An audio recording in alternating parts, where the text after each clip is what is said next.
then we were complicit. That speech didn't sit well with the so-called peacekeepers. A week later, I received an official letter from the UN Secretary General's office. It said my remarks had caused diplomatic tension and undermined regional cooperation. They asked me to appear before the assembly, not to speak freely, but to clarify my position. Let me be clear, they didn't want a clarification, they wanted a confession, and they didn't stop there. Calls came in from Paris, from Washington, from Tel Aviv. Back channels were activated, offers were made, threats followed. We can reconsider development aid if you're willing to walk it back. We understand your position, but surely you don't want sanctions. Then, the final blow. They drafted a speech for me, 4 pages, apologizing for tone, 3 pages, apologizing for language, and 5 pages reminding me to reaffirm our shared values. Whose values? Because the last time I checked, our values didn't include silence in the face of genocide. I could have stayed home. I could have ignored the invitation. But I knew what this moment meant. If I didn't speak, they'd rewrite the story. If I didn't show up, they'd say I backed down. So I flew to New York with no script, no apology, and no intention of bowing. But before I tell you what happened in that chamber, let me tell you about the week leading up to it. Because that's when I discovered just how deep their panic really went. 3 days after I received their drafted apology, my phone rang at 2 a.m. Not my official line, my personal phone. The one that only 5 people in the world have access to. A voice I didn't recognize said, "President Try, this is Ambassador Richardson from the U.S. State Department. We need to talk." 20 minutes later, a Seat black SUV pulled up to the presidential palace.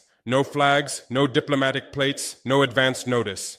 Ambassador Richardson stepped out with 2 men who never introduced themselves. "Mr. President," he said, settling into my office without invitation. "We have a problem." He opened a leather briefcase and spread documents across my desk. Satellite photos of Burkina Faso's gold mines. Financial records of our newly negotiated Chinese infrastructure deals. Intelligence reports on Russian military advisors we'd never officially announced.